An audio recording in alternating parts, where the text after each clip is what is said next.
Hey, shalom, shalom. All right, before I get started with this lesson, I just want to give all praises, honor, and glory unto Yahweh, Bahasham, Yahawashi, Bahasham, Rekha Kodash. Double honors unto the apostles and the elders of Great Millstone who rule well, and peace and salutations unto the elect. All right.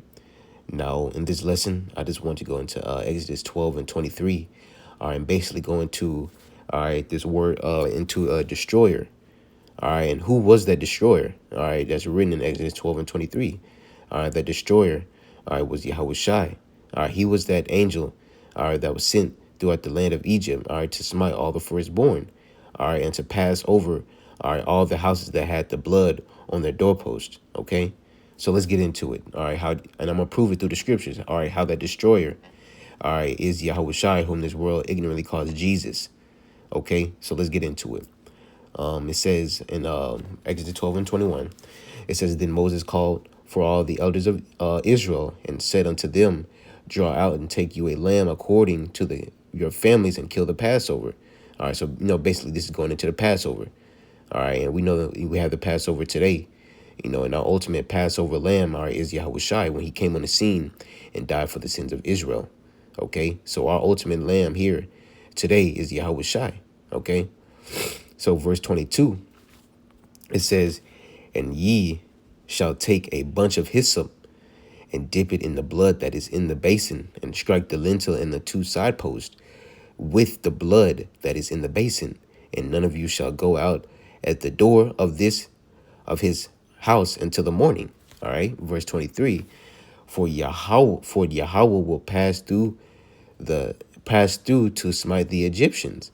And when he seeth the blood upon the lintel and on the two side posts, Yahweh will pass over the door, and will not suffer the destroyer to come in unto your houses to smite you.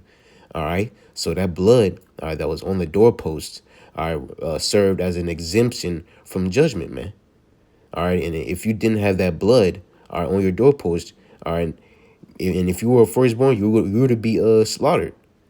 You see, you wouldn't be passed over if you didn't have that blood upon your doorpost. But the children of Israel, all right, had that blood upon their doorposts. And even today, we know that our ultimate, lamb is Yahawashi, and we have to have the blood of Yahawashi upon us in order to be exempt from the judgment that are going to come upon this earth. You see, we have to believe in Yahawashi. All right, that's how we can be exempt, all right, from the judgment that is to come. You see, matter of fact, let's get this real quick. In Ezekiel 9 and verse 4, it says, and the Yahweh said unto him, Go through the midst of the city, through the midst of Jerusalem, which is Israel, which is a people before it is a place, all right, and set a mark upon the foreheads of the men that sigh and cry for all the abominations that be done in the midst thereof. Okay, now what is this mark? You go into this mark in the Hebrew is thawa, which is exemption from judgment. All right, you see it says outline of biblical usage, mark as a sign of exemption from judgment. Okay, so if you didn't have this mark, all right, you would be judged. You see, and that's referring to now in these days.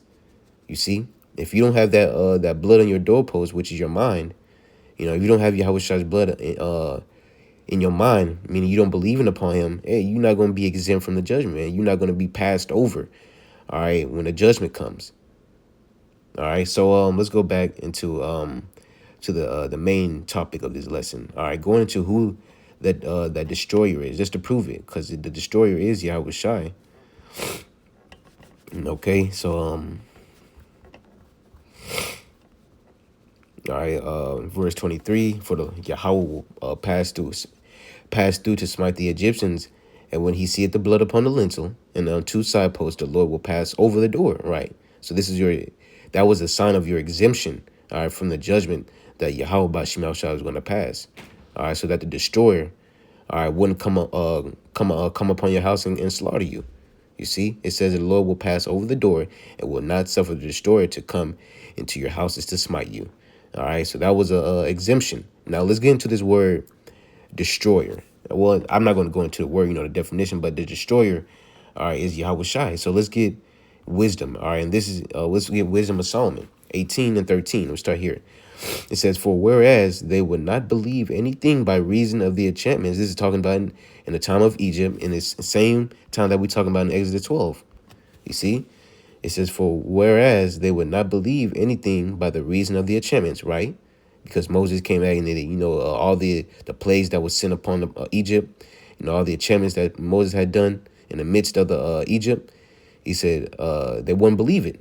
You see, but it says, upon the destruction of the firstborn, they acknowledged this people to be the sons of God. So, right, when people started getting killed off, when the firstborn started getting killed off, then is that's when Pharaoh realized, yeah, these are the God, these got to be the sons of the God. Look at what happened. Look at what's happening. You see. So verse 14, no, just basically going into Egypt. It's not hard to understand. It says, for while all things were in quiet silence, and that night was in the midst of her swift course. You're talking about in Egypt. All right. It says, verse 15, thine I am almighty word. And here's the key word right here. Here's the key word right here.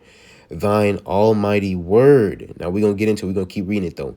It says, thine almighty word leaped down from heaven out of thy royal throne as a fierce man of war into the midst of a land of destruction. It's like a man of war into the midst of a land of destruction. Verse 16, and brought thine unfeigned commandment as a sharp sword, and standing up filled all things with death, and it touched the heaven, but it stood upon the earth. All right, so let's go back to verse 15. It says, thine almighty word. All right, and who is the word of Yahweh? All right, Yahawashi. You see, it says, thine almighty word.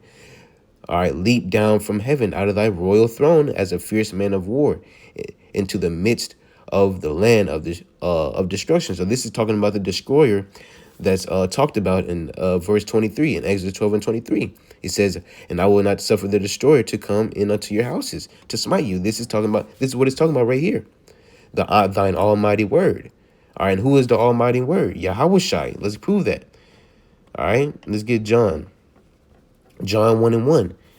It says, in the beginning was the word, which is Yahawashi, and the word was with the Most High, and the word was the Most High. Well, the word was the Most High. All right, and though there's a whole breakdown on this, all right, but just to get into the point of the lesson, all right, this word here is talking about Yahawashi. This is speaking of Yahawashi. All right, but there's a whole nother breakdown going into Genesis 1 and 1. All right, you go into that word Elohim. We go into that word God in the Hebrew in Genesis 1 and 1. All right, that word there is Elohim, all right, which is powers, all right, rulers, plural, in the plural sense. So it's multiple, you see? And it was Yahawashi and the angels. Those were the gods, all right, that were creating the earth off of the commandment of Yahweh. All right, it says, but just to read it, all right, how it's supposed to be reading, how you say it, how it's supposed to be read is, in the beginning was Yahawashi. Because because he was the first created spirit. Yahweh created Yahawashi. Yahawashi was the first created spirit. It says, in the wording was the word, which is Yahawashi. In the beginning was the word, and the word was with the Elohim. That's how it's supposed to be written. And the word was a God.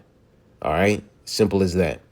All right, just going into the Genesis 1:1 breakdown. I have a breakdown of that that particular chapter and verse, all right, on this video if you want to check it out, whoever may be watching. All right, but the word, all right, in the point of this lesson, the word, all right, is Yahawashi, man. Yahawashi is the word of the Most High. You see, so this is how you can prove that the destroyer in Exodus 12 and 23 is Yahawashi, because you go into Wisdom of Solomon 18, it says, thine almighty word leap down from heaven out of thy royal throne. You see, and who is the almighty word of the Yahweh who is the almighty word of Yahweh? All right, Yahawashi, man. We just proved that in John 1 and 1. All right, so that was pretty much it, man. All right, the destroyer in Exodus 12 and 23 is Yahawashi. All right, but with that, just want to give all praises, honor, and glory unto Yahweh. Bahasham, Yahawashi, Bahasham, Rachakwadash. Double honors unto the apostles and the elders of Great Millstone who rule well, and peace and salutations unto the elect. Shalom.